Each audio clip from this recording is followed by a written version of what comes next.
अब बीच में हमें जाना है भाई, माधुरी लेक है, जो इंडियन एक्ट्रेस है माधुरी दीक्षित, उन्हीं के नाम पे है। क्यों है वो स्टोरी वहीं जाके बताता हूँ। अभी कितना दूर है यहाँ से पता नहीं चलेगा क्योंकि नेटवर्क आ नहीं रही है यहाँ से, बट एक ही ये सिंगल रोड है और वाई जंक्शन करके एक जगह आएगी, वहाँ तक चलते जाना है। फिर वाई जंक्शन से एक रास्ता तवांग की तरफ मुड़ेगा और एक रास्ता मुड़ेगा माधुरी लेक की तरफ। तो चलो बिना नेटवर्क के वहाँ तक पहुँच ही जाएंगे।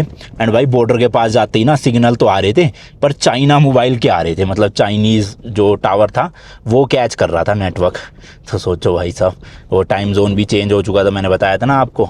तो वहाँ के बज रहे थे उस टाइम पे कुछ 1 बज के पता नहीं 20 या 25 मिनट, और अपने इंडिया के हो रहे थे शायद से 11 बज के कुछ, क्योंकि 2-2.5 घंटे का फ़र्क है जहाँ तक मुझे याद है। तो ये वापसी में जो भाई पहला चेक पोस्ट आया, वहाँ पे हमारा बुमला पास वाला परमिट रख लिया अब इन्होंने। इसके आगे मतलब ज़रूरत नहीं पड़ती। मैंने कहा माधुरी लेक जाने के लिए तो नहीं चाहिए ना, वो कह रहे नहीं आप बिना परमिट के जा सकते हो। तो अगर आप खाली माधुरी लेक कर रहे हो ना, तो आपको ये परमिट बनवाने की ज़रूरत नहीं है, वो वाई जंक्शन से ही अलग रास्ता कट जाएगा। सिर्फ ये परमिट बुमला पास के लिए होता है। नहीं यार, वाई जंक्शन से पहले भी तो मांगा था उन्होंने, है ना, एक जगह मांगते हैं पहले भी भाई, तो परमिट तो बनवाना ही पड़ेगा वाई जंक्शन पहुंचने के लिए। तो यार वाई जंक्शन क्रॉस करते ही एक कैफ़े भी आया था गन पाउडर के नाम से, और अभी आएगा एक गुरुद्वारा। अभी एक आर्मी ऑफिसर को हमने लिफ्ट दी थी अपनी गाड़ी में, उन्होंने बताया कि गुरुद्वारा ज़रूर जाना। वो भी श्री गंगानगर से थे, मतलब राजस्थान और पंजाब का जो बॉर्डर है ना। तो वो कह रहे थे गुरुद्वारे में शायद से लंगर सेवा भी चल रही होगी। तो मैंने कहा चलो बढ़िया, कुछ हल्का फुल्का वैसे भी खाना था और यहाँ आए तो लंगर ही खा लेंगे। अब कहाँ पे है गुरुद्वारा वो देखना है, बस पूछते हैं किसी से।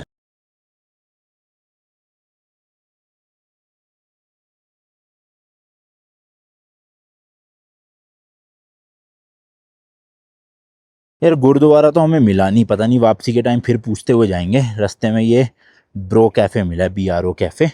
यहाँ पे एक मैगी और एक समोसा ले लिया, क्योंकि वॉशरूम थे यहाँ पे, बड़ी तेज सुसु आ रही थी तो इसलिए रुकी गई। ये खड़ी है भाई अपनी गाड़ी, और इस तरह के नज़ारे हैं, देख सकते हो। देखो इस तरह का कैफ़े बना हुआ है छोटा सा, और ये 5 बजे तक खुला रहता है।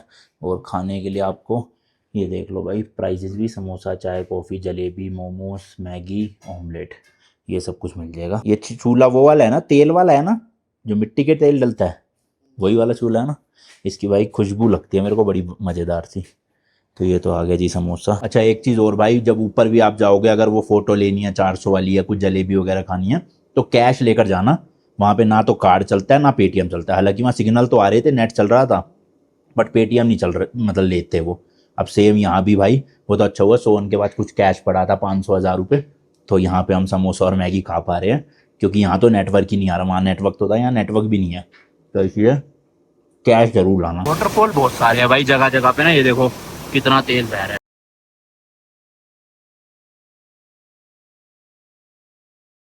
तो ये पहुंच गए जी हम माधुरी लेक। गाड़ी की पार्किंग यहीं है, यहीं लगाते हैं। तो भाई वो गाड़ी खड़ी कर दी है, एंड यहाँ देख सकते हो लेक का नाम है सुंगास्टर लेक। वो सामने पूरी लेक है, देखो भाई साहब क्या मस्त ग्रीनरी ग्रीनरी हो रही है।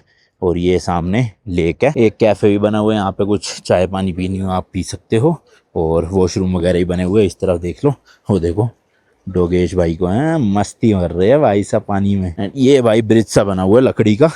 अरे भैया टूट टूट तो नहीं जाएगा ये देखो ऐसे हट सी बनी हुई है छोटी सी, यहाँ तक जा रहा है ये ब्रिज। ये लेक ना एक्चुअल में एक अर्थक्वेक की वजह से बनी थी। तो अर्थक्वेक जब आया ना, तो ऊपर पहाड़ियों में से पत्थर और पेड़ गिर गिर के नीचे वैली में आ गए, जिसकी वजह से पूरी लेक फॉर्म हो गई इस तरह से। यहाँ देखो भाई कितना पानी का बहाव आ रहा है। एंड ये लेक ना भाई 13,700 फीट की हाइट में है। और इसका नाम माधुरी लेक क्यों पड़ा वो बताता हूँ। एक मूवी है बॉलीवुड की जिसका नाम था कोयला, तो वो कोयले मूवी की शूटिंग जो है ना वो यहाँ पर हुई थी। और वो मूवी फिर इतनी फेमस हो गई कि जो उस मूवी की एक्ट्रेस थी माधुरी दीक्षित, उन्हीं के नाम से इस लेक का भी अनऑफिशियल नाम रख दिया गया। हालांकि आप गूगल पे डालोगे ना माधुरी लेक ले लेता है, लेकिन एक्चुअल जो इसका नाम है वो ही शो करता है।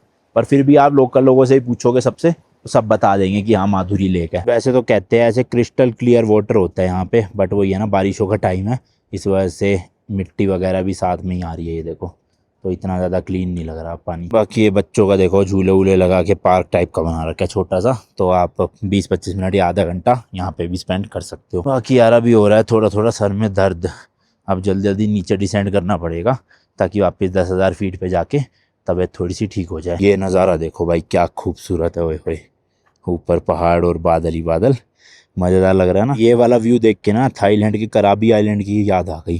ऐसे ही वहाँ भी पहाड़ सा था और नीचे बीच है ना, वैसे ही लग रहा है। जो लोग गए हैं अगर उनको पता होगा। अच्छा पता नहीं कराबी आइलैंड में था या फीफी में था, इन दोनों में से किसी एक आइलैंड में था सेम। एंड ऊपर देखो भाई वो झरना बह रहा, कितना तेज फ्लो है।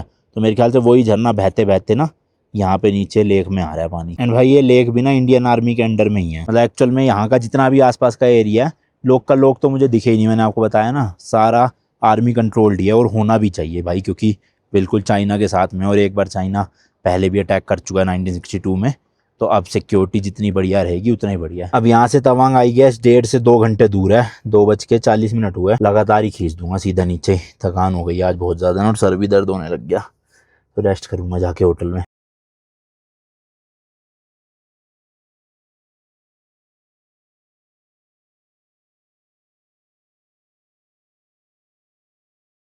चलो जी वापस उतर गए हैं और करेक्ट 4 बजे पहुंच गए हम तवांग सिटी ना।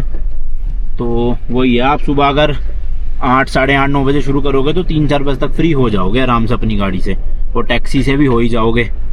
तो चाहो तो आप तवांग सिटी की जो मार्केट है वो इसी दिन सेम डे कर सकते हो, बट हमने तो कल ऑलरेडी एक्सप्लोर कर ली, तो हम तो सीधा होटल ही जा रहे हैं। बाकी चलो यार, इस वाली ब्लॉग के लिए इतना ही रखते हैं। कल हम अरुणाचल प्रदेश को एग्जिट करके वापस से असम जाएंगे, काजीरंगा, और असम का अगला सफर शुरू करेंगे। देन नागालैंड जाएंगे, और बहुत सारी स्टेट और भी बची है अपनी नॉर्थ ईस्ट में। Till then goodbye, and as always तीखे रास्तों पे नहीं पड़ना फीका।